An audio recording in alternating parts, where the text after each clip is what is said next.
Japanese POWs couldn't believe Americans let them keep family photos in their lockers. The air in the Pacific theater of World War II was thick with a tension that transcended the physical battlefields.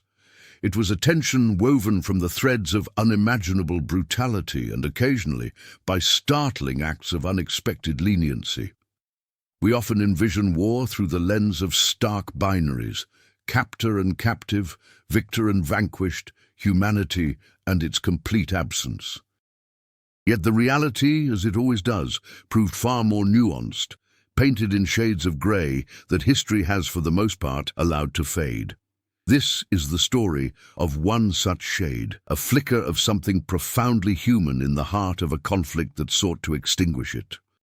It begins not with the roar of cannons or the desperate cries of the wounded, but with a quiet discovery, a small act that rippled outwards, challenging deeply ingrained perceptions and leaving an indelible mark on those who witnessed it. Imagine, if you will, the stark, utilitarian confines of a prisoner of war camp, a place where hope is a scarce commodity and the outside world feels like a distant, fading dream. Within these walls, the expectations are grim. The routines designed for subjugation and the interactions between captor and captive are usually defined by a brutal, unforgiving logic. Now, consider the profound shock, the sheer disbelief that would greet an act of unexpected kindness, a gesture that directly contradicted every harsh lesson learned on the battlefield and in the suffocating grip of captivity. This is not about grand victories or strategic triumphs. It is about the quiet, persistent echo of individual humanity in the face of overwhelming dehumanization.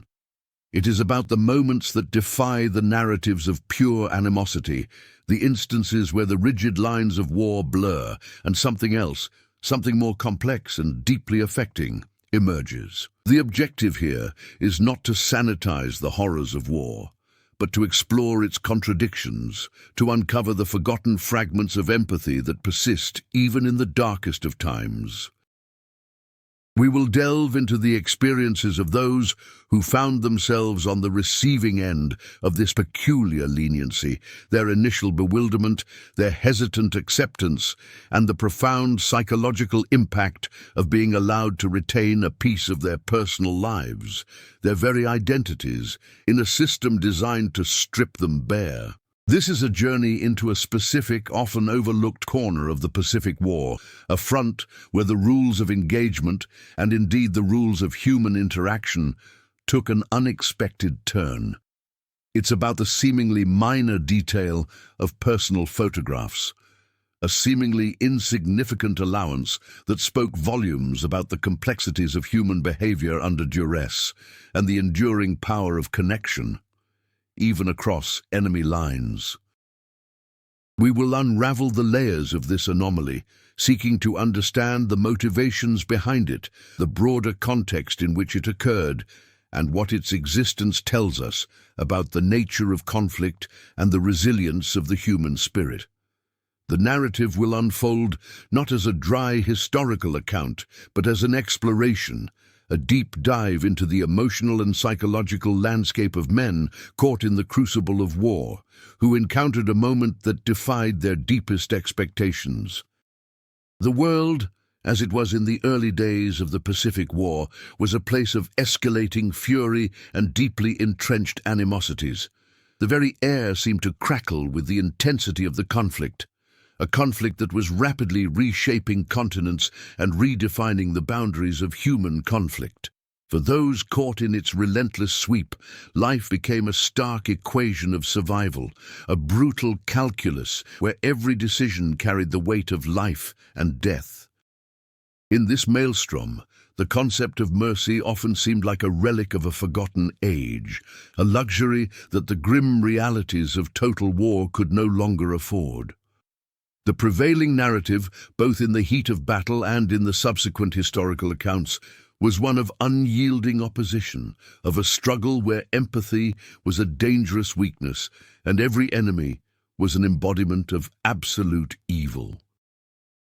This stark dichotomy, while perhaps a necessary simplification for the purposes of wartime propaganda and national mobilization, often obscured the far more intricate tapestry of human experience.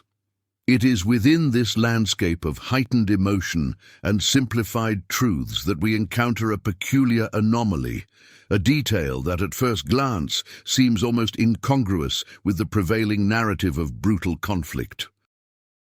It concerns the prisoners of war, specifically those held by American forces, and a seemingly small yet profoundly significant concession that was granted to them.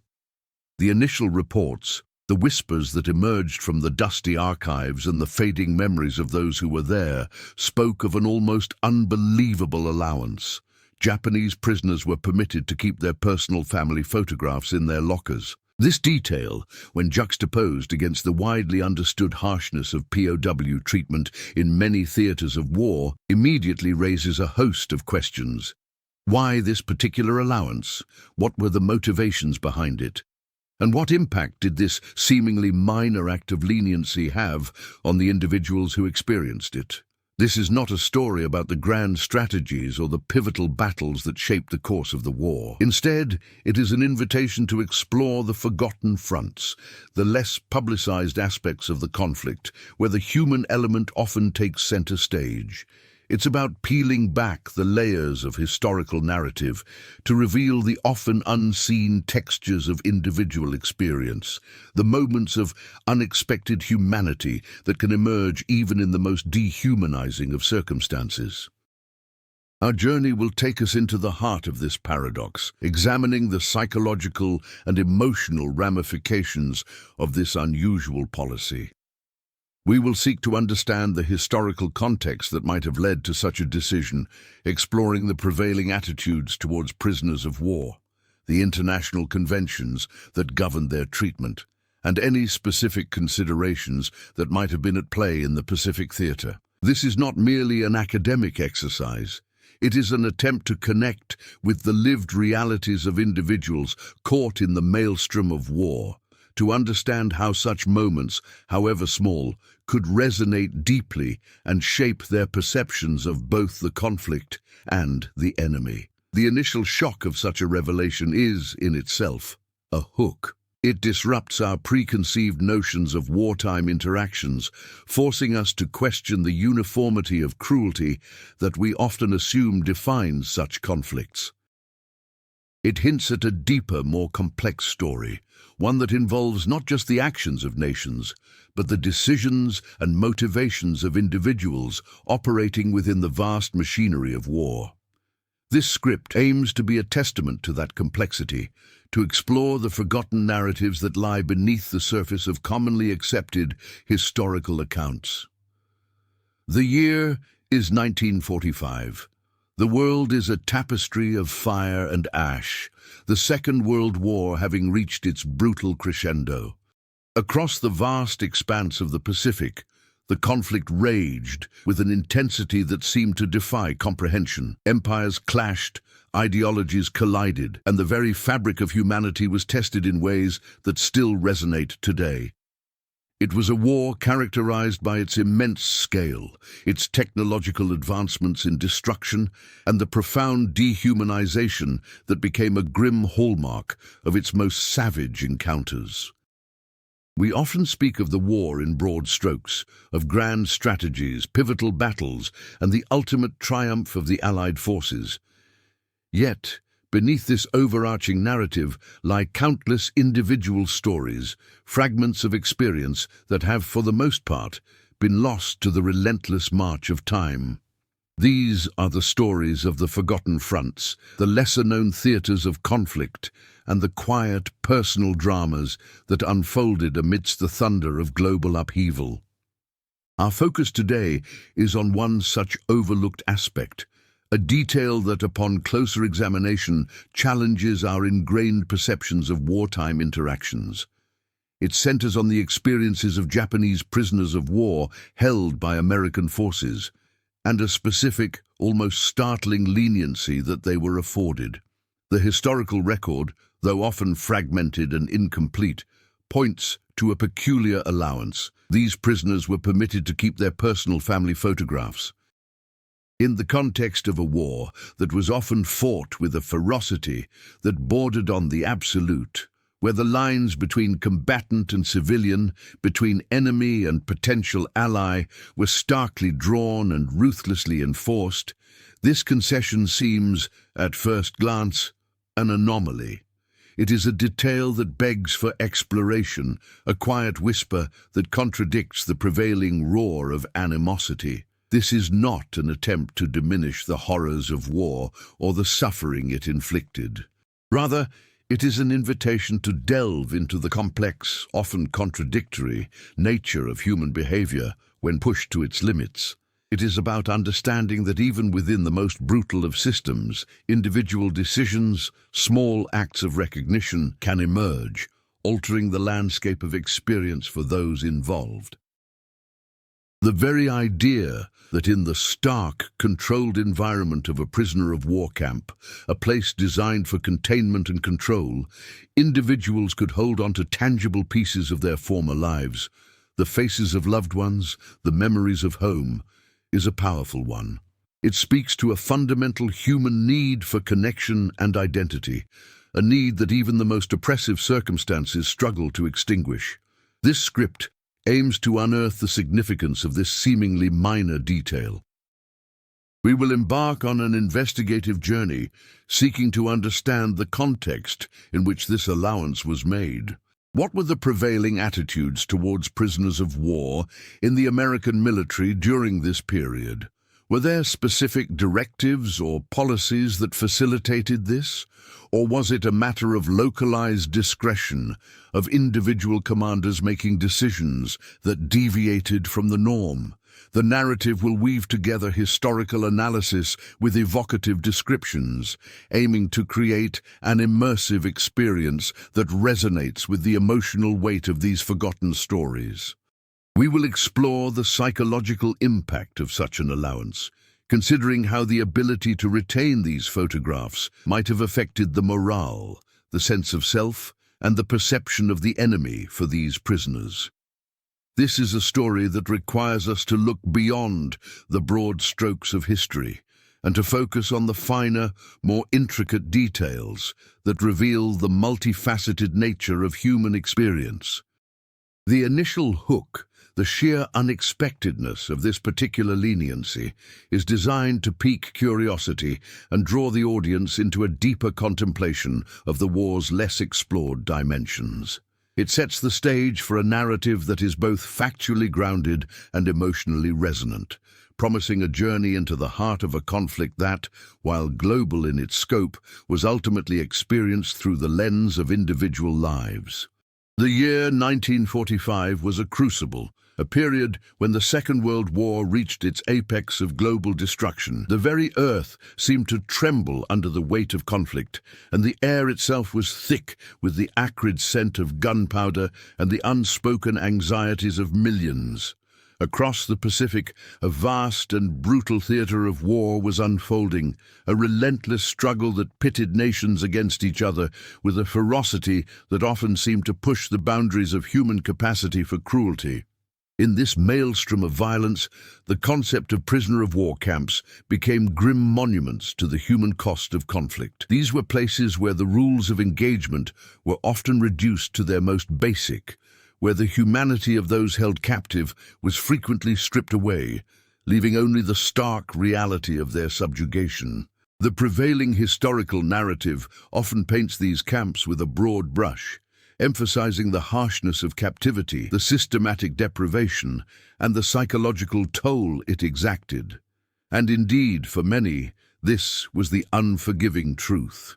However, history, in its intricate and often surprising way, rarely conforms to simple, monolithic descriptions. It is in the quiet corners, the overlooked details, that the true complexity of human experience often resides. It is here, in the seemingly forgotten footnotes of war, that we find the genesis of this particular narrative. The story begins not with a grand pronouncement or a sweeping policy change, but with a subtle, almost understated allowance made by American forces towards their Japanese prisoners of war. The detail that has surfaced, a whisper from the past that resonates with profound significance, is that these prisoners were, in many instances, permitted to keep their personal family photographs. Imagine the scene, the stark utilitarian environment of a POW barracks, the air heavy with unspoken loss and the constant awareness of being on the losing side of a devastating conflict. In such a setting, where every aspect of life is controlled and dictated by the captors, the ability to hold onto a tangible piece of one's former life, a connection to the world left behind, would be an extraordinary concession. This is not about excusing the atrocities of war or sanitizing the brutal realities faced by prisoners. Instead, it is an exploration of the unexpected nuances that emerge when human beings, even in the most extreme circumstances, interact. It is about the moments that defy the simplistic narratives of absolute enmity and reveal the persistent echoes of empathy and individual agency. The very existence of this allowance challenges our often preconceived notions of wartime treatment. Why would captors, engaged in a bitter and bloody conflict, permit such a personal item, an object that could serve as a reminder of what was being fought for, or perhaps what was lost? This question forms the initial hook, drawing us into a deeper investigation of the motivations, the policies, and the individual decisions that shaped these experiences. This script aims to unravel this paradox, to explore the historical context that might have led to this peculiar leniency. We will delve into the psychological impact of such an allowance, considering how the ability to gaze upon the faces of loved ones might have sustained the prisoners, providing a flicker of hope or a source of profound melancholy in the bleakness of captivity. The narrative will be crafted to evoke a sense of discovery, moving from the initial bewilderment at this historical detail to a deeper understanding of its significance. It is a journey into the human heart of war, where the grand narratives of nations often obscure the intimate realities of individual lives, and where even in the darkest of times, unexpected moments of connection can leave an indelible mark. The stage is set for a story that is both historically grounded and emotionally resonant, a testament to the enduring power of memory and the complex, often surprising, nature of humanity itself. The very notion of allowing enemy combatants to retain personal mementos, particularly photographs, during wartime detention, was a departure from standard military procedure in many theaters. The prevailing doctrine, often codified in international agreements but frequently strained by the realities of conflict, generally leaned towards the confiscation of items that could be construed as morale boosters or, more ominously, tools for espionage or communication. This American policy, therefore, was not a universal norm. It represented a deliberate, though perhaps localized, deviation. Understanding the rationale behind this concession requires looking beyond immediate battlefield objectives and into the broader strategic and psychological considerations that informed Allied conduct. One significant factor was the evolving understanding of psychological warfare. While overt propaganda aimed to demoralize the enemy, subtler methods sought to influence their perceptions and, in some cases, sow seeds of doubt about their cause or their leadership. Allowing prisoners to keep photographs could have served a dual purpose. On one hand, it might have been seen as a calculated move to foster a degree of compliance and reduce the likelihood of desperate acts of defiance or escape attempts by offering a small, tangible connection to the life they yearned to return to. On the other hand, the very act of receiving such a concession from the enemy could, for some, create a cognitive dissonance, a conflict between the brutal image of the enemy as pure evil and the reality of receiving a gesture of what could be interpreted, however cautiously, as respect for their personal lives. Furthermore, the sheer logistical scale of the Pacific War, with its vast distances and the constant movement of troops and prisoners, might have also played a role. In some instances, strict adherence to every regulation could have been challenging, leading to a degree of practical flexibility on the ground. However, the consistency with which this allowance is reported suggests more than mere expediency. It points towards a conscious, if perhaps not universally applied, approach. Consider the weight of a single photograph in the desolate landscape of a POW camp. It is more than just paper and ink. It is a portal to a different existence, a silent testament to relationships, to shared moments, to a life that existed before the uniform, before the conflict, before captivity. For a prisoner, this image could be a lifeline, a reason to endure, a silent promise of a future reunion.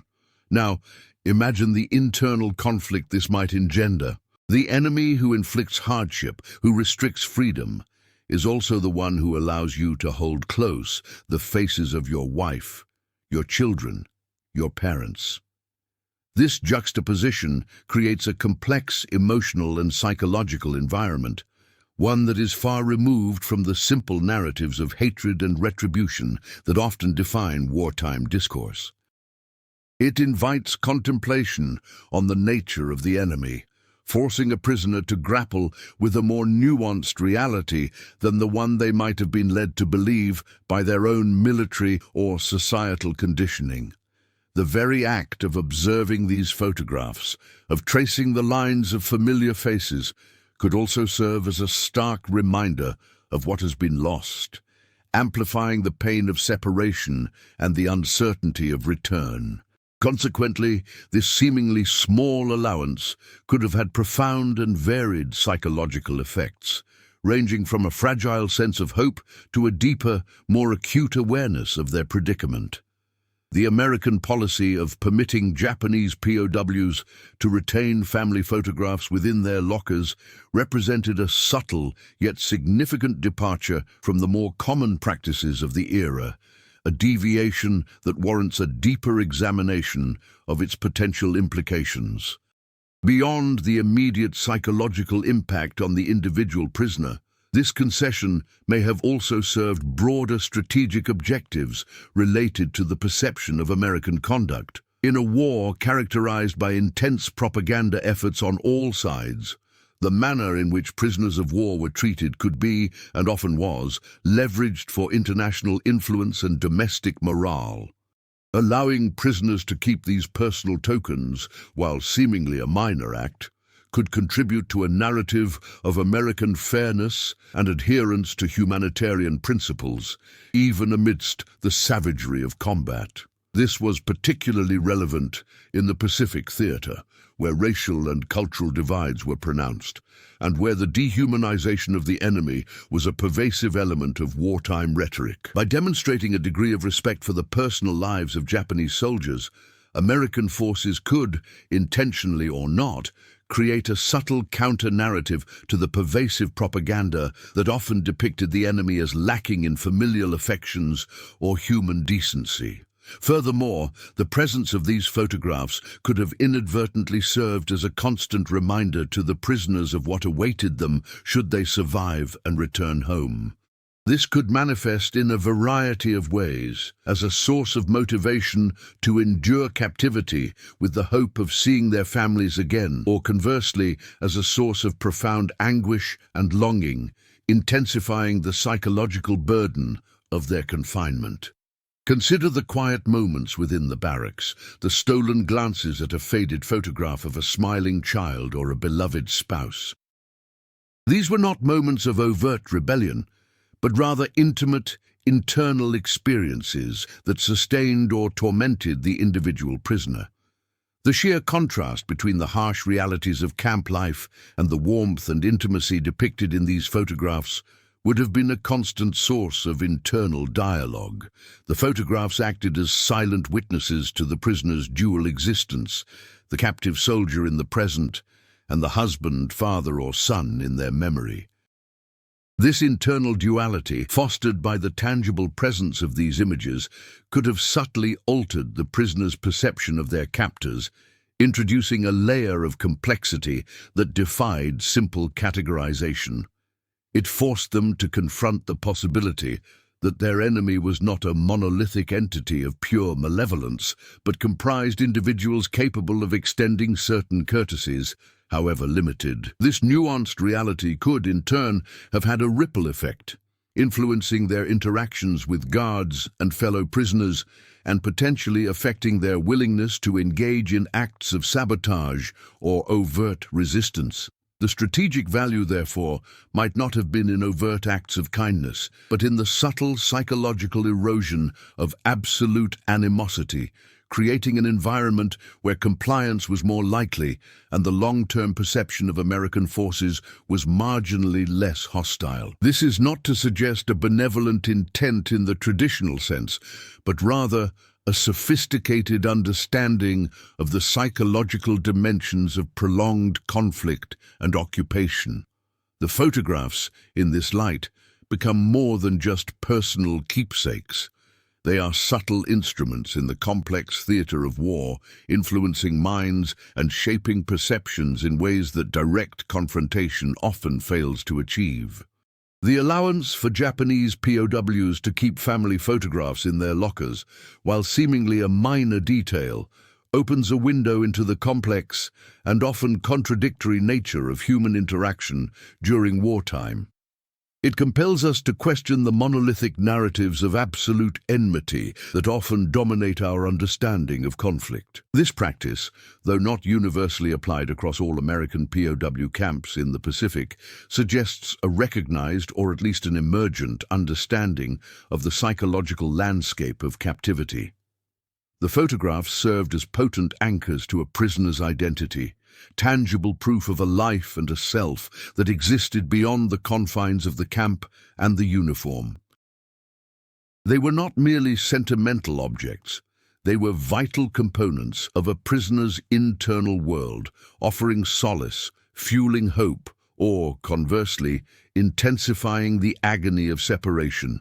The sheer act of looking at a photograph, a child's innocent smile, a wife's knowing gaze, the familiar backdrop of a home, could transport a soldier across continents and back in time, providing a crucial psychological respite from the immediate realities of their confinement. This internal journey, facilitated by the photograph, was a form of resistance in itself, a way of preserving one's inner life against the systematic efforts to dehumanize and erase individual identity. Moreover, the presence of these photographs could have subtly altered the dynamic between captor and captive. While the power imbalance remained stark, the shared, albeit asymmetric acknowledgement of family and personal bonds could introduce a sliver of recognition of shared humanity. It is a delicate balance. The act of allowing the photograph did not erase the reality of captivity or the animosity of war, but it did introduce a layer of complexity. Consider the guards themselves. For some, observing prisoners with their photographs might have evoked their own experiences of separation from loved ones, creating a fleeting moment of shared sentiment, however suppressed. This is not to suggest that such moments led to widespread camaraderie, but rather that the presence of these intensely personal items could humanize the prisoners in the eyes of their captors, making them less abstract enemies and more individuals enduring a shared human condition, albeit under vastly different circumstances. The profound psychological impact of this allowance cannot be overstated. It provided a critical buffer against the crushing despair that often characterized prolonged captivity. It allowed prisoners to maintain a connection to their pre-war identities, to the roles they played in their families and communities, thereby reinforcing their sense of self-worth. This preservation of identity was crucial for mental resilience, offering a foundation upon which to build hope for the future and to endure the hardships of the present. The photographs, in essence, became silent allies, providing a constant, tangible reminder of what was worth fighting for, both on the battlefield and in the quiet struggle for survival within the camp. This multifaceted role, as a source of solace, a catalyst for reflection, a keeper of identity, and a subtle influence on intergroup dynamics, underscores why this seemingly minor detail hold such significant weight in understanding the human experience of the Pacific War? The strategic rationale behind permitting Japanese POWs to retain personal photographs extended beyond immediate psychological effects.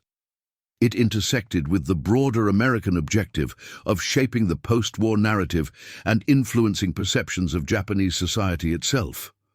By allowing these intimate glimpses into the lives of captured soldiers, American authorities were, in a subtle yet powerful way, humanizing the enemy in the eyes of their own populace and the international community. This was particularly crucial in the context of a war that had been heavily racialized, where Japanese soldiers were often depicted as fanatical, emotionless automatons. The photographs, with their images of smiling children, concerned parents, and intimate family gatherings, directly contradicted this dehumanizing propaganda. They presented a vision of Japanese soldiers not merely as enemy combatants, but as individuals with deep personal connections and familial loyalties, mirroring the very values that the Allied forces claimed to be fighting to protect. This nuanced portrayal served to underscore the American narrative of fighting for a more just and humane world, a world where even the defeated enemy was recognized as possessing a complex inner life. Furthermore, the practice could have been a calculated move to facilitate potential future interactions or even integration. As the war drew to a close and the prospect of occupation and reconstruction loomed, fostering a less adversarial relationship with the defeated populace became increasingly important. Allowing prisoners to retain these personal artifacts could be seen as a preliminary step in building a foundation of grudging respect, or at least a reduction in overt hostility between the occupying forces and the occupied. It demonstrated a recognition of their civilian identities, their roles as fathers, sons, and husbands, which transcended their status as enemy combatants. This acknowledgement, however small, could subtly influence the prisoners' own perceptions of the Americans, planting seeds of doubt about the absolute nature of the enemy's cruelty and perhaps fostering a more open attitude towards future interactions. Consider the long-term implications for those returning home. The photographs, carried through the ordeal of captivity, would have retained their potent symbolic value. They would serve not only as reminders of loved ones, but also as tangible proof of their survival and their eventual return, a testament to their resilience. For the Americans, this allowance could be framed as an act of magnanimity, a demonstration of superior moral character that distinguished them from the perceived barbarity of their adversaries. It contributed to the broader narrative of American exceptionalism and the benevolent nature of its global interventions. The act of retaining these images, therefore, was not merely a personal comfort for the POWs. It was a strategic element in a larger psychological and geopolitical game, shaping perceptions and laying the groundwork for the complex aftermath of global conflict. Another crucial layer to this seemingly simple act of leniency lies in its potential to subtly influence the prisoners' internal narratives about their own war. While the photographs undeniably served as a connection to home and a source of personal solace, they also implicitly highlighted what had been lost and the immense cost of the conflict.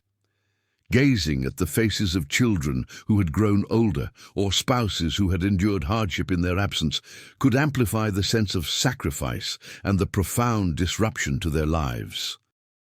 This personal reckoning, prompted by the tangible reminder of their families, could foster a deeper introspection about the war's true impact, extending beyond immediate military defeat to the enduring personal and familial consequences. Such introspection, while perhaps painful, is a vital component of processing trauma and loss. It moves beyond the battlefield narrative of victory or defeat into the more enduring human experience of suffering and separation. For the American captors, This introspective state, if it led to a questioning of the war's ultimate cost or a disillusionment with the ideologies that fueled it, could be seen as a subtle, albeit unintended, strategic advantage. It was not about directly influencing their political views, but about fostering a more somber and perhaps less fanatical outlook upon their eventual return to Japan. Imagine a soldier, once fiercely loyal to the emperor and the cause, now holding a photograph of his young daughter, her smile a stark contrast to the grim realities of war. This juxtaposition could spark a re-evaluation of the sacrifices demanded and the true beneficiaries of such immense loss. The photographs in this sense become more than just mementos. They are catalysts for a profound personal re-evaluation, prompting a reckoning with the human cost of ideological conflict. Consequently, the American policy, while seemingly focused on immediate POW welfare, inadvertently contributed to a longer-term process of psychological adjustment for the returning soldiers. This adjustment, informed by the stark reality of their personal losses as much as by military defeat, could have played a role in the complex process of Japan's post-war recovery and its eventual pacifist trajectory. The simple act of allowing a photograph to remain in a locker thus becomes a potent symbol of the multifaceted and often unpredictable ways in which human connection and personal memory can influence the course of history, even in the shadow of devastating conflict. It highlights how seemingly minor concessions can have far-reaching psychological and societal implications, shaping individual perspectives and, in aggregate, contributing to broader historical shifts. This particular leniency by American forces also served a significant purpose in the broader context of international law and the evolving norms of warfare. While the Geneva Conventions provided a framework for the treatment of prisoners of war, their implementation was often subject to the pressures and exigencies of active combat. The deliberate allowance of personal photographs, therefore, can be viewed as a proactive measure to demonstrate adherence to and even exceed the minimum standards set forth by international agreements. This was crucial for maintaining American credibility on the global stage, particularly as the war's end approached and discussions about post-war justice and reconstruction began. By showcasing a more humane approach to enemy prisoners, the United States could bolster its image as a responsible global power, distinct from the perceived barbarity of its adversaries. Furthermore, this practice could have been a subtle experiment in post-conflict reconciliation. By acknowledging the prisoners' personal lives and familial ties, American authorities might have been laying groundwork for a less antagonistic relationship with post-war Japan. It was a way of signaling that while they were formidable adversaries on the battlefield, they were not inherently irreconcilable enemies, and that respect for personal dignity could be a pathway towards future stability. Consider how this might have played out on a micro level. A prisoner, clutching a photograph of his children, might have been less inclined to engage in acts of sabotage or violent resistance, not out of fear alone, but out of a nascent recognition that his captors in some small way acknowledged his humanity. This subtle shift in perception could have had cascading effects, contributing to a more manageable and less volatile environment within the POW camps. Building on this, however, the allowance also presented a unique psychological challenge. For a prisoner, the photograph was a double-edged sword. While it offered a lifeline to the past and a beacon of hope for the future, it also served as a constant, stark reminder of the immense distance and the seemingly insurmountable obstacles separating them from their loved ones. The smiling faces in the photograph, frozen in a moment of domestic bliss, stood in sharp contrast to the harsh realities of the POW camp, the meager rations, the constant surveillance, the uncertainty of survival.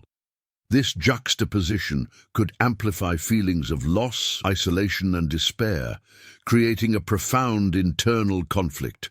Consequently, the very object meant to provide comfort could also become a source of acute emotional pain, intensifying the psychological burden of captivity.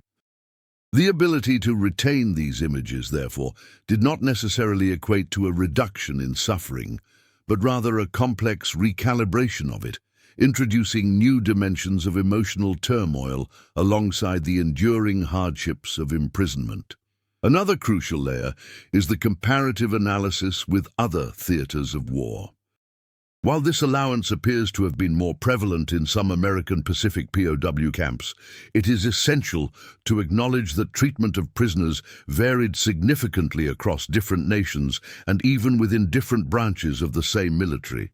Some Allied powers, for instance, maintained far stricter policies regarding personal effects, viewing any item that could foster enemy morale as a security risk. Conversely, other camps might have had more relaxed attitudes, driven by individual commanders' discretion rather than explicit policy. This specific allowance, therefore, stands out not as a universal wartime practice, but as a notable deviation that warrants specific historical inquiry into its origins and consistent application within the American context in the Pacific. The very fact that such a policy was even considered, let alone implemented, suggests a degree of strategic foresight and a recognition of the psychological dimensions of warfare that may have been less developed in other theaters or among other belligerents. This distinct approach underscores the complexity of the human element within the machinery of war, demonstrating that even amidst the most brutal conflicts, moments of calculated empathy or strategic leniency could emerge, shaping the experiences of individuals in profound and lasting ways. The psychological landscape of a prisoner of war camp was by its very nature a battleground for the mind. Beyond the physical deprivations, the constant threat of violence and the gnawing uncertainty of freedom lay a more insidious struggle, the erosion of self. It was within this context that the seemingly innocuous allowance of personal photographs took on a profound significance, acting as a fragile bulwark against the systematic dismantling of identity. Now, consider how this played out in practice. For a Japanese soldier, accustomed to a culture that deeply valued collective identity and adherence to authority, the ability to hold a photograph of his family was not merely a sentimental gesture. It was a potent affirmation of his individual existence, his personal relationships, and the life he was fighting to return to. These images served as powerful counter-narratives to the dehumanizing forces at play within the camp, forces that sought to reduce individuals to mere numbers or strategic assets. The photographs whispered of a past life, of roles and responsibilities that transcended the immediate reality of captivity. They were anchors, tethering the prisoner to a sense of self that the camp environment desperately sought to sever. Furthermore, the act of privately contemplating these images fostered an internal dialogue, a space for personal reflection that was largely denied in the regimented and often public nature of camp life. In these stolen moments, a soldier could engage with memories, reevaluate priorities, and perhaps even grapple with the moral complexities of the war itself. This internal processing, facilitated by the photographs, allowed for a degree of psychological continuity, preventing a complete break from one's former self.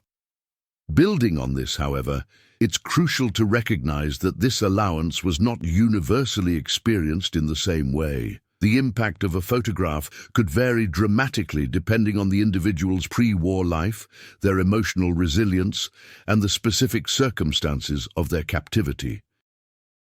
For some, the images might have been a source of immense comfort and a powerful motivator to endure. For others, they could have intensified feelings of loss, isolation, and guilt, serving as painful reminders of what was irrevocably broken or lost. The stark contrast between the warmth and love depicted in the photographs and the cold, often brutal reality of the camp could create a profound sense of cognitive dissonance, leading to heightened emotional distress. Consequently, while the policy aimed to offer a degree of solace, its actual effect was a complex tapestry of emotions, ranging from fragile hope to profound melancholy. Another crucial layer is the potential influence of these photographs on the prisoners' perceptions of their captors. While the primary emotional connection was undoubtedly to the individuals depicted in the images, the very fact that the captors permitted the retention of these deeply personal items could, for some, introduce a subtle complexity into their view of the enemy. It was a small yet tangible acknowledgement of their personal lives, a recognition that they were more than just combatants to be defeated. This nuanced perception, however slight, could have chipped away at the monolithic image of the enemy as solely driven by malice. Conversely, for those deeply indoctrinated in the ideology of absolute war, such leniency might have been interpreted as a sign of weakness or a tactic of psychological manipulation, further reinforcing a sense of distrust. The internal debate sparked by these conflicting interpretations would have been a significant aspect of the psychological struggle within the camps. Thus, the photographs, while seemingly simple personal effects, became intricate psychological tools, shaping not only the prisoners' connection to their past and their hope for the future, but also subtly influencing their perception of their present circumstances and the very nature of their captors. The allowance for Japanese POWs to keep family photographs also introduced a fascinating dynamic concerning the transmission and preservation of memory. These photographs were not merely static images. They were repositories of personal histories, capable of evoking vivid sensory details and emotional echoes of a life lived before the war. For a soldier confined to the stark routines of a POW camp, these visual cues could serve as powerful mnemonic devices, unlocking a flood of memories associated with specific people, places, and events. Consider the act of tracing a familiar face in a photograph. This simple physical gesture could transport the prisoner back to a particular family gathering, a shared meal, or a moment of quiet intimacy, effectively bringing the past into the present. This ability to access and re-experience these memories was crucial for maintaining a sense of continuity and preventing the complete dissolution of self that captivity often threatened. Consequently, the photographs acted as vital conduits for personal history, ensuring that even in the most dehumanizing circumstances, the individual's narrative could persist. Furthermore, these images played a critical role in the prisoners' internal constructions of their families and their own place within them. In the absence of direct communication, the photographs became the primary and often sole source of information about loved ones' well-being and development. A child's growth, a spouse's changing appearance, or even the subtle shifts in familial relationships depicted in successive photographs would have been intensely scrutinized, interpreted, and woven into the prisoner's ongoing mental narrative of home. This process of interpretation and reinterpretation was a dynamic engagement with memory, allowing prisoners to adapt their understanding of their families to the prolonged reality of their absence. Consequently, the photographs were not passive objects, but active agents in the construction and maintenance of familial bonds, albeit from a distance. Building on this, however, it's essential to acknowledge the potential for these images to create a distorted or idealized perception of home. In the absence of current information, prisoners might have relied on outdated photographs, projecting their hopes and desires onto static images, thus creating an idealized version of their families and their lives that could be difficult to reconcile with the eventual reality of their return. This idealized memory, fueled by the limited visual evidence, could lead to significant disappointment and further psychological distress upon reunion.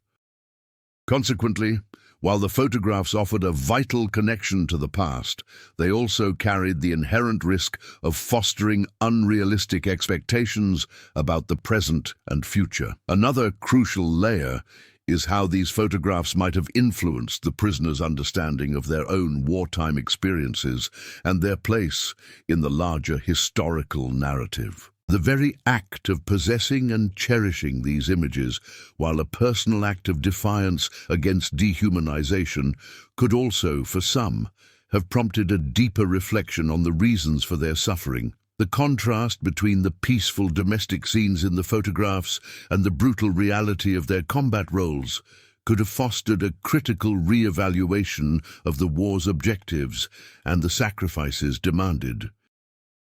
This internal questioning, facilitated by the visual reminders of what was at stake, could have contributed to a more nuanced and perhaps disillusioned perspective on the conflict itself. Thus, the photographs served not only as keepers of personal and familial memory, but also as subtle catalysts for historical and existential reflection, prompting prisoners to grapple with the profound human cost of war in a deeply personal way. Beyond the immediate emotional sustenance provided by photographs, their presence in POW lockers fostered a unique form of delayed historical witness.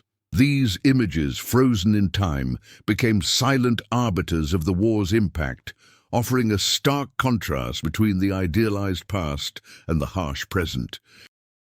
Consider the soldier who, upon returning home, might compare a photograph taken before his deployment with the reality of his family's altered circumstances. Perhaps a child who had grown significantly, or a spouse bearing the visible strains of wartime hardship. This direct visual comparison allowed for a visceral understanding of the war's true cost, a cost measured not just in battlefield casualties, but in the quiet erosion of everyday life and the passage of time irrevocably altered.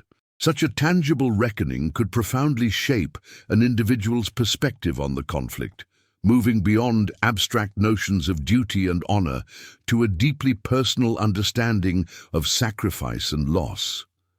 Furthermore, these photographs, when shared among prisoners, created a collective archive of personal experiences. Imagine a group of men gathered around a single image, each recognizing a familiar face or a shared cultural context. These shared moments of remembrance, though often tinged with sadness, fostered a sense of camaraderie built on a shared understanding of what had been lost and what was yearned for.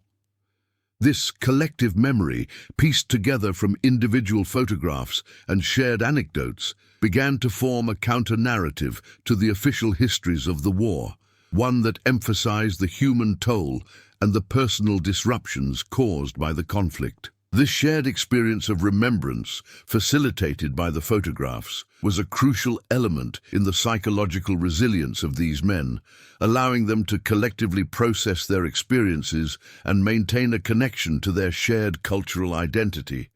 Moreover, the photographs served as potent symbols in the prisoners' internal negotiations with their captors. While the physical power dynamic remained firmly in American hands, the possession of these personal images represented a small yet significant assertion of autonomy and individuality. It was a quiet act of defiance, a refusal to be entirely defined by the confines of the camp or the identity of enemy combatant. This assertion of self, however subtle, could subtly shift the psychological balance, allowing prisoners to engage with their captors from a position of retained personal dignity rather than complete subjugation. Consequently, the photographs were not merely passive reminders of home. They were active participants in the prisoners' ongoing struggle for self-preservation and dignity, shaping their internal world and influencing their external interactions in profound and often understated ways. The very act of holding and cherishing these images, in defiance of the harsh realities of their captivity, underscored a fundamental human resilience, a refusal to be entirely defined by the circumstances of war. This enduring spirit, captured and amplified by the simple act of keeping a family photograph, offers a poignant testament to the complexities of human experience, even in the most dire of situations. The very act of retaining these photographs within the confines of a POW camp served as a subtle yet powerful mechanism for the preservation of cultural memory. For Japanese soldiers, deeply embedded in a society that placed immense value on tradition, lineage, and ancestral reverence, these images were more than just personal keepsakes. They were tangible links to their heritage. Each photograph, whether depicting a formal family portrait or a candid moment of daily life, carried within it layers of cultural significance. The specific attire, the architectural styles of homes, the rituals and customs subtly hinted at in the background. In the sterile foreign environment of the camp, these visual cues provided a crucial connection to their roots, a reminder of the cultural fabric from which they were torn.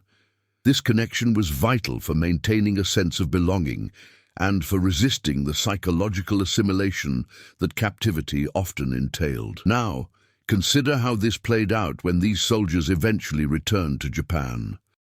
The photographs, having survived the ordeal, became invaluable artifacts, not just for the individuals themselves, but for their families and communities. They offered a visual record of the war's impact on personal lives, serving as a testament to the sacrifices made and the lives irrevocably altered.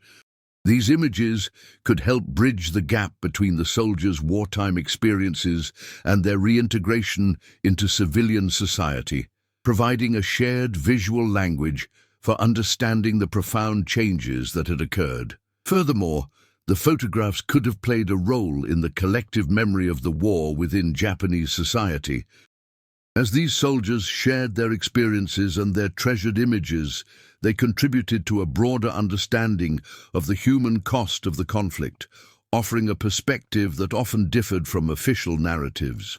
Building on this, however, it's important to recognize that the interpretation and significance of these photographs could evolve over time. What might have initially served as a source of comfort or a reminder of duty could years later become a poignant symbol of loss, regret, or even a catalyst for advocating for peace. The meaning embedded within these images was not static. It was a living testament to the enduring impact of war on individual lives and collective memory. Consequently, the photographs became more than just passive records. They were active participants in the ongoing process of historical understanding and cultural remembrance, offering unique insights into the lived realities of those who experienced the war firsthand. Another crucial layer is the application of this concept to understanding the broader impact of war on cultural identity. The deliberate preservation of these personal artifacts by the American captors, however unintentional its full implication, underscores the idea that even in the midst of total war, elements of cultural continuity can be maintained. This has significant implications for post-conflict reconciliation and the rebuilding of societies.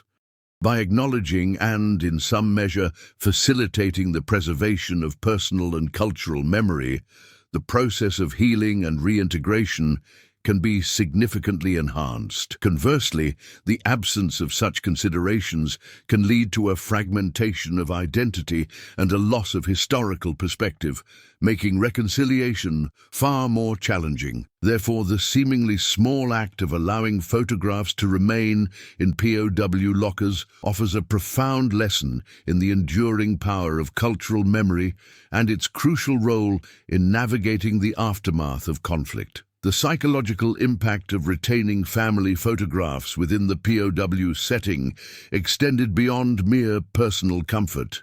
It actively shaped the prisoners' perceptions of their captors, and by extension, the broader conflict.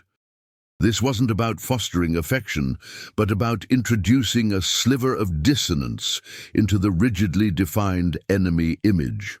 When a soldier clutched a faded picture of his wife and child, He was not only connecting with his past, but also subtly challenging the notion that his captors were solely agents of unadulterated evil. This allowance, however limited, implied a recognition, however grudging, of his existence as an individual with personal attachments, a status that the dehumanizing machinery of war sought to obliterate. Consequently, the photographs became silent, yet potent, instruments in the prisoner's internal recalibration of their enemy.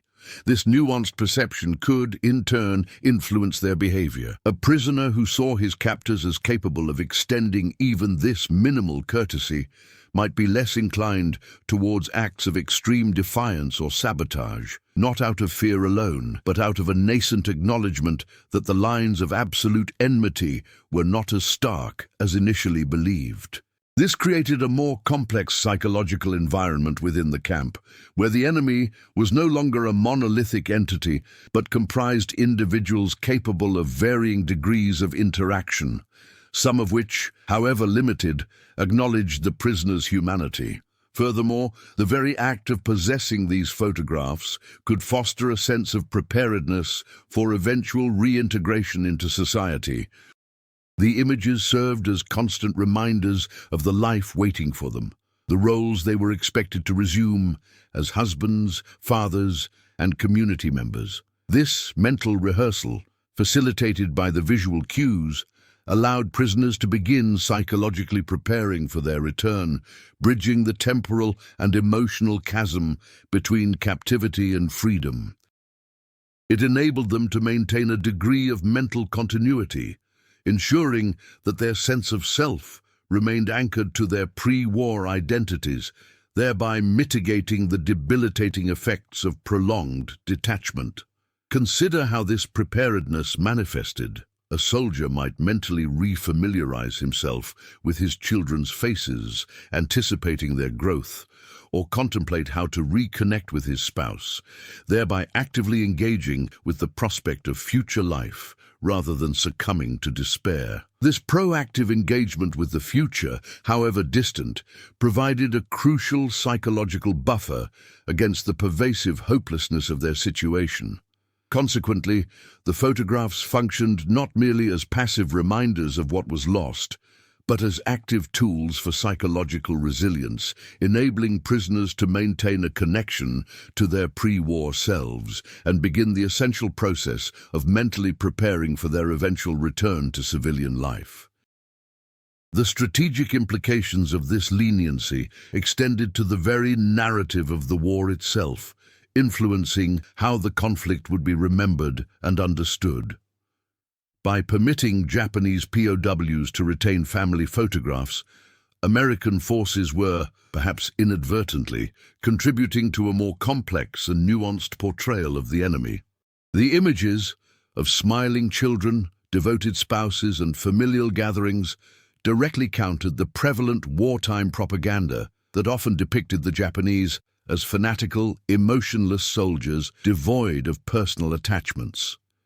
These photographs served as tangible evidence to the contrary, humanizing the enemy in the eyes of both the American public and the international community. This humanization was not about fostering sympathy for the enemy's cause, but about demonstrating a commitment to humanitarian principles even in the midst of brutal conflict. It reinforced the Allied narrative of fighting for a more just and civilized world. A world where even defeated adversaries were treated with a degree of respect for their personal lives. Consequently, this policy subtly contributed to the post-war perception of the conflict, moving away from a simplistic dichotomy of good versus evil towards a more complex understanding of the human cost of war. Moreover, the practice of allowing photographs could be seen as a preliminary step towards fostering a less adversarial relationship with post-war Japan. By acknowledging the prisoners' familial connections, American authorities were, in a sense, recognizing their civilian identities and their roles within Japanese society. This subtle acknowledgement could have paved the way for a more constructive approach to occupation and reconstruction, laying the groundwork for a future relationship based on something other than pure animosity. Imagine a scenario where returning soldiers, armed with these photographs and the memory of this small concession, might have been marginally more receptive to engaging with American-led initiatives for rebuilding Japan. This is not to suggest that the photographs alone dictated post-war relations, but rather that they contributed to a broader atmosphere where reconciliation, however difficult, became a more plausible prospect.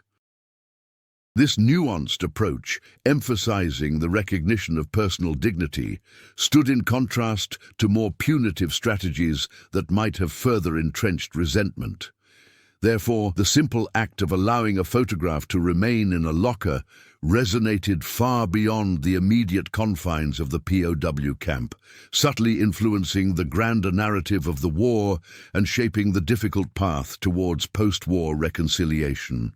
It highlights how seemingly minor gestures can have significant long-term geopolitical and historical consequences, underscoring the intricate interplay between individual experience and collective memory in the aftermath of global conflict. The visual evidence provided by these photographs served a critical function in shaping the prisoners' understanding of their own wartime actions and the broader moral calculus of the conflict. For many Japanese soldiers, indoctrinated with ideals of national honor and unwavering loyalty, the stark contrast between the serene domesticity captured in their photos and the brutal realities of the battlefield could precipitate a profound internal reckoning. Imagine a soldier, having participated in acts of extreme violence, now gazing at an image of his young daughter's innocent smile. This juxtaposition was not merely an emotional trigger, it was an intellectual and moral challenge. It forced a confrontation with the question, for what ultimate purpose were these personal connections, these fragments of a peaceful life, being sacrificed? This internal dialogue, prompted by the visual evidence of what was being fought for and what was being lost, could sow seeds of doubt about the justifications for the war, fostering a more critical perspective on the directives they had followed. Consequently, the photographs became silent witnesses to a personal re-evaluation, prompting prisoners to grapple with the moral ambiguities of their participation in the war, moving beyond simplistic notions of duty and honor to a more complex understanding of consequence and culpability.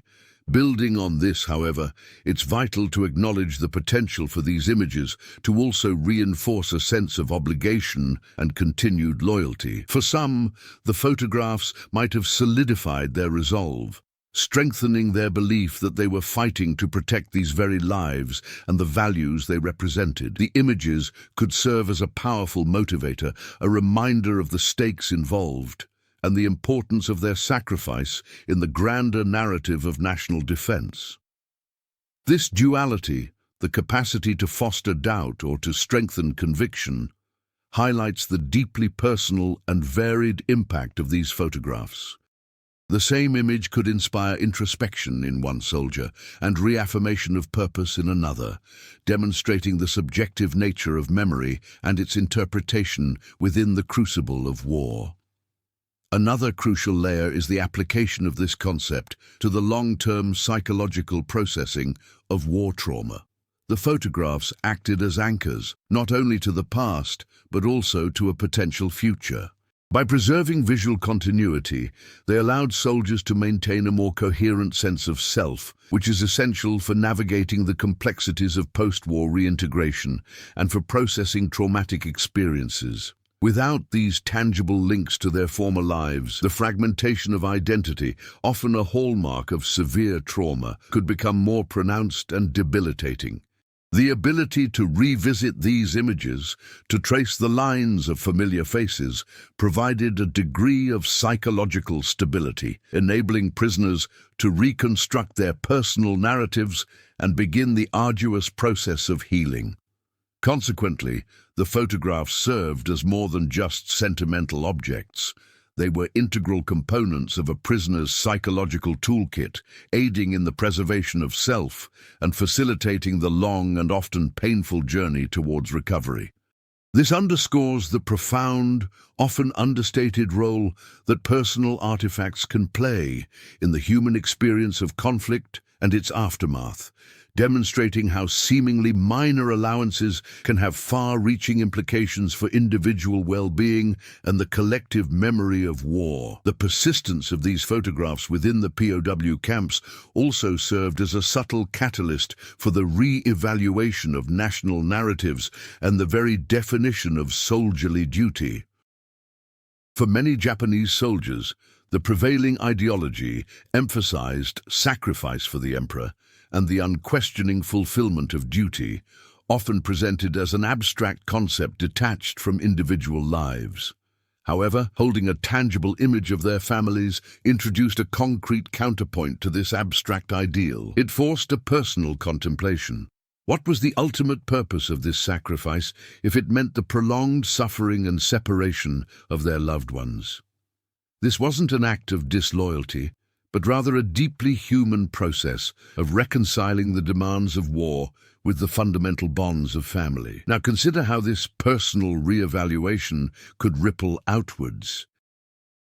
When these soldiers eventually returned, their experiences, informed by these intimate visual reminders of their families, contributed to a more nuanced understanding of the war's cost within Japanese society.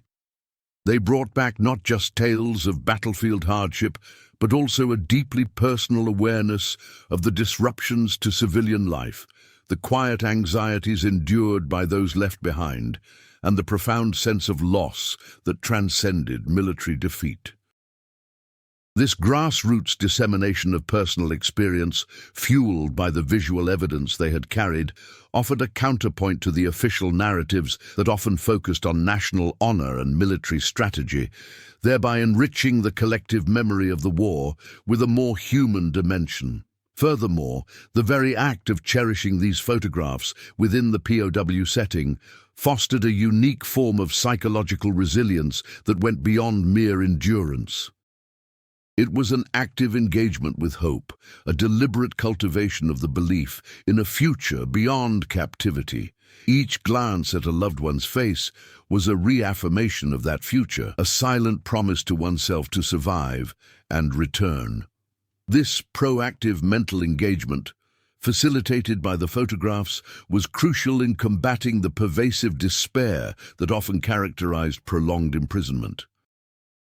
It transformed the photographs from passive mementos into active tools for psychological survival, enabling prisoners to maintain a sense of purpose and agency even in the face of overwhelming adversity.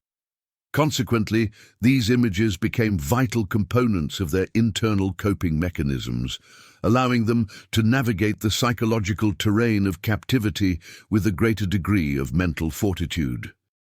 Conversely, for some, the photographs might have amplified the sense of guilt and responsibility for their absence. The smiling faces, oblivious to the soldiers' plight, could serve as a stark reminder of the emotional burden they were placing on their families. This introspective burden, while painful, also served as a powerful motivator for survival, fueling a desire to return and alleviate the suffering they might have inadvertently caused.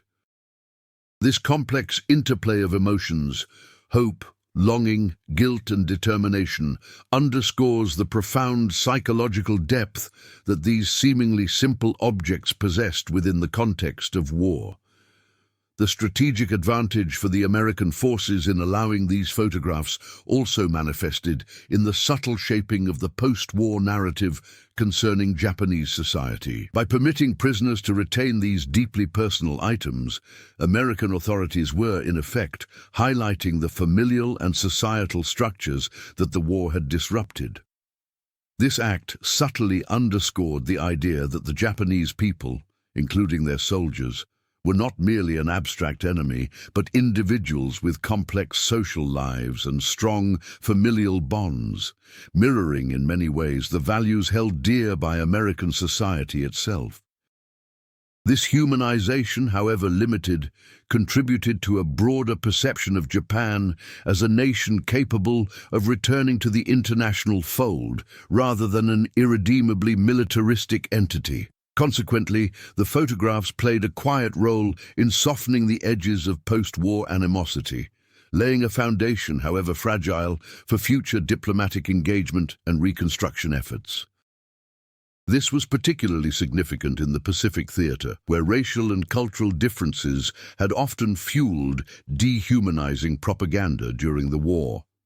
The presence of these photographs served as a visual counter-narrative, demonstrating that the enemy was, in fact, composed of individuals with recognizable human sentiments and social structures. Furthermore, the allowance of these personal artifacts can be viewed through the lens of psychological warfare's long-term objectives. While immediate battlefield victories were paramount, the broader aim often included influencing the defeated populace's future outlook. By demonstrating a degree of respect for personal dignity, even towards enemy combatants, American forces could subtly undermine the narrative of absolute enmity that had characterized the war. This could foster a less hostile environment for post-war occupation and potentially reduce the likelihood of prolonged insurgency or deep-seated resentment. Imagine returning soldiers, carrying not only the scars of war, but also the memory of a captor who in a small way acknowledged their connection to home. This nuanced experience could contribute to a more complex, less uniformly negative perception of the occupying power. Building on this, however, it's crucial to acknowledge that the impact was not uniform. For some prisoners, the photographs might have served primarily as painful reminders of what they had lost, intensifying their feelings of bitterness and resentment towards their captors. The contrast between the warmth of their families and the harshness of their confinement could have exacerbated feelings of injustice, leading to a hardening of their anti-American sentiments. This duality highlights the complex and often unpredictable nature of psychological warfare, where even seemingly benign gestures can elicit a wide spectrum of responses. Consequently, the photographs acted as a subtle yet potent element in the psychological landscape of the POW camps, influencing not only the prisoners' internal states, but also their perceptions of their captors and the broader implications of the war. This multifaceted impact underscores the intricate relationship between personal memory, cultural identity, and the grand narratives of conflict and reconciliation. The psychological impact of retaining these photographs extended beyond individual coping mechanisms, influencing the very fabric of interpersonal dynamics within the prisoner of war camps. For many Japanese soldiers accustomed to a culture that emphasized group harmony and collective identity, the introduction of these intensely personal artifacts created a novel space for individual expression and connection. Imagine a group of soldiers huddled together, not discussing battle plans or camp grievances, but sharing the stories behind their photographs. This act of reciprocal sharing, of revealing intimate glimpses into their personal lives, fostered a unique form of solidarity. It allowed them to see beyond the shared hardship of captivity and recognize the individual humanity of their fellow prisoners, creating bonds that were forged not in shared animosity towards the captors, but in shared vulnerability and the universal experience of longing for home. Consequently, these shared moments of remembrance helped to mitigate the atomizing effects of captivity, reinforcing a sense of community and mutual support. Building on this, however, it's important to consider the potential for these shared experiences to also become a source of profound sadness and a reinforcement of their collective predicament. While sharing stories might offer temporary solace, the constant reminder of what was lost and the uncertain prospect of return could also amplify feelings of despair.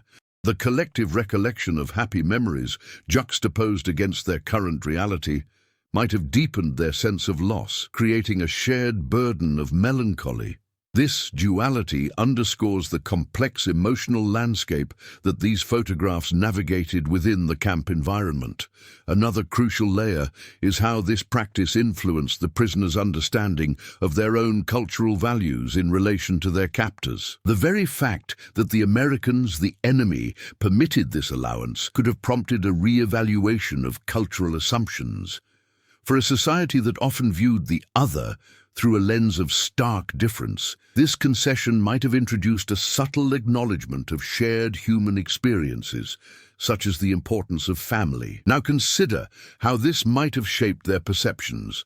The enemy, capable of extending such a personal courtesy, was not entirely alien or devoid of relatable sentiments. This nuanced understanding could have had long-term implications for post-war attitudes, fostering a less monolithic and more complex view of international relations. Consequently, the photographs served not only as personal anchors, but also as subtle catalysts for cultural introspection, prompting prisoners to consider the broader implications of their interactions and the shared humanity that could persist even amidst conflict. This introspective process, fueled by the visual evidence of their personal lives, offered a unique lens through which to understand both their own cultural context and the nature of their adversaries. The retention of family photographs within the POW setting offered a unique window into the evolving nature of psychological warfare and its more subtle applications. Beyond overt propaganda, the strategic allowance of personal mementos represented a calculated approach to influencing the internal state of enemy combatants. Imagine the American strategists considering this policy, not as an act of pure benevolence, but as a tool to potentially foster compliance, reduce defiance, and perhaps even sow seeds of doubt about the absolute righteousness of their own cause among the prisoners. By permitting these tangible connections to home, the captors subtly acknowledged the prisoners' individual identities and their pre-war lives, a stark contrast to the dehumanizing narrative often employed in total war. This acknowledgement, however minimal, could create a cognitive dissonance, complicating the simple dichotomy of enemy versus ally. Consequently, the photographs served as indirect instruments in a psychological campaign, subtly altering the prisoners' perceptions of their captors and the broader conflict. Building on this, however, it's vital to recognize that the effectiveness of such a strategy was highly contingent on individual interpretation. While some prisoners might have viewed the allowance as a sign of a more complex enemy, others, deeply entrenched in wartime ideology, might have dismissed it as a manipulative tactic or a sign of weakness. This variability underscores the unpredictable nature of psychological influence, where the intended effect could be significantly altered by the recipient's pre-existing beliefs and experiences. Another crucial layer is how this practice contributed to the development of international norms regarding the treatment of prisoners of war. In the aftermath of the war, as international bodies sought to codify humanitarian principles, the experiences of POWs from this conflict, including seemingly minor details like the allowance of personal effects, provided valuable data. The documented instances of such leniency could have informed later discussions and agreements on prisoner welfare, emphasizing the importance of preserving personal identity and dignity even in the context of armed conflict. Now consider how this might have influenced future policies. The subtle acknowledgement of familial bonds, facilitated by the photographs, could have contributed to a broader understanding that respecting these connections was not only a humanitarian imperative, but also a strategic element in fostering post-conflict stability. Consequently, the seemingly small act of allowing a photograph to remain in a locker became a quiet yet significant contributor to the evolving landscape of international humanitarian law and the recognition of the psychological dimensions of warfare. The enduring legacy of this practice lies not in its dramatic impact on battle outcomes, but in its subtle yet profound influence on individual lives and the broader historical understanding of how humanity and its complexities persist even in the darkest of times. The psychological weight of those photographs, beyond their role as personal anchors or cultural touchstones, extended into the very practicalities of prisoner adaptation and the subtle recalibration of their worldview. Imagine a soldier, confined for years, whose primary interactions are with guards and fellow prisoners. The photographs in this context served as a vital, albeit static, source of external social input. They offered glimpses into the lives of individuals who were not directly present, providing a form of indirect social engagement that helped maintain a connection to the broader human world.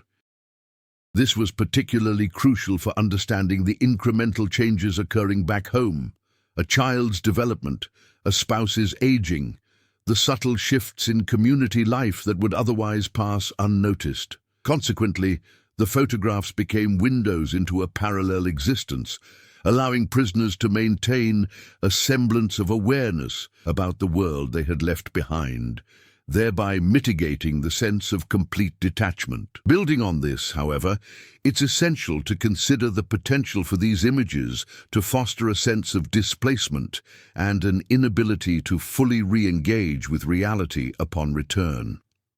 If the prisoner's mental image of home, shaped by outdated photographs, became too idealized or rigid, the actual reality of their return could be jarring.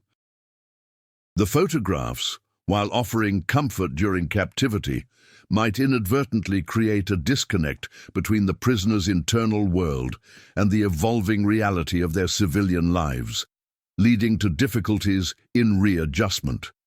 Now, consider how this might manifest. A soldier returning to a family that has learned to function without him, or a community that has moved on, might find his photographs no longer accurately represent the present. This discrepancy between the visual memory and lived reality could be a source of significant emotional distress, hindering the process of reintegration and exacerbating feelings of alienation. Another crucial layer is the application of this concept to understanding the long-term impact of war on familial structures and individual roles. The photographs, by preserving visual continuity, allowed prisoners to maintain a mental framework for their familial roles, even in absentia. They could mentally rehearse their return, envisioning themselves in their pre-war capacities as fathers, husbands, or sons. This mental preparation was not merely a comforting fantasy. It was a crucial psychological exercise that facilitated the eventual transition back into civilian life. It provided a sense of continuity and purpose, helping them to navigate the complex task of re-establishing their place within the family unit. Consequently, the photographs acted as vital tools for maintaining a sense of personal identity and familial belonging, enabling prisoners to mentally bridge the temporal gap between their absence and their eventual return. This proactive engagement with their future roles, facilitated by the visual cues, was instrumental in mitigating the psychological disorientation that often accompanies prolonged separation and the return from a dehumanizing environment.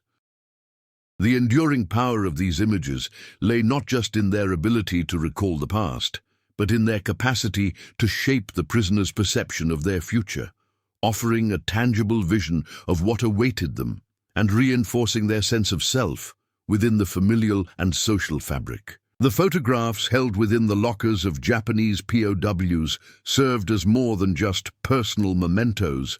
They were silent, yet potent, instruments in the prisoner's negotiation with their own psychological landscape and the shifting contours of their identity. Beyond simply recalling loved ones, these images actively facilitated a process of self-reconstruction, allowing individuals to mentally reassemble the fragments of their former lives that the war had so brutally shattered. Consider the act of studying a photograph. It wasn't merely passive observation, but an active engagement with memory, a deliberate act of reconstructing one's personal narrative. By revisiting the faces and settings captured in these images, prisoners could mentally revisit moments of belonging, of purpose, and of identity that existed prior to their incarceration. This mental rehearsal of their pre-war selves was crucial for maintaining a coherent sense of identity, acting as an internal anchor against the dehumanizing pressures of the camp environment. Consequently, the photographs became indispensable tools in the prisoners' ongoing struggle to retain their individuality and resist the complete erosion of self that captivity often threatened.